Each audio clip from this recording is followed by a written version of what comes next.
This is the Lone Crater YouTube. We hope this video helps. You start by verifying CPM is set to accept manual input.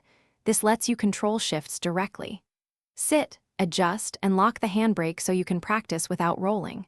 With engine at idle, press the clutch fully to disengage the drivetrain, move the selector to neutral to sense position, then to first.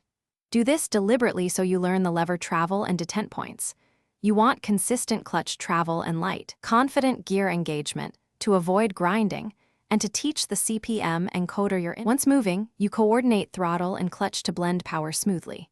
When upshifting, roll off throttle, depress clutch, move to the next gear, then release clutch while adding throttle to match engine speed. This prevents bogging. For downshifts, tap the throttle, blip, to raise RPM before releasing the clutch so RPMs match and the CPM actuator accepts the shift. Make the gear throw decisive but not violent.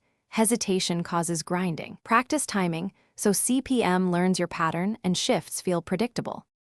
To finish a session, come to a controlled stop. Clutch in, shift to neutral, and set the handbrake. This protects the transmission and avoids stalling. If you notice grinding or delayed engagement, recalibrate the clutch travel and retune CPM gear detection. Often the encoder position or clutch idle setting needs small adjustments.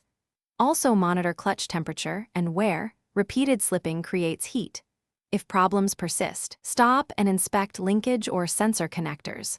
One troubleshooting tip: if shifts chatter, reduce clutch bite point and relearn engagement slowly.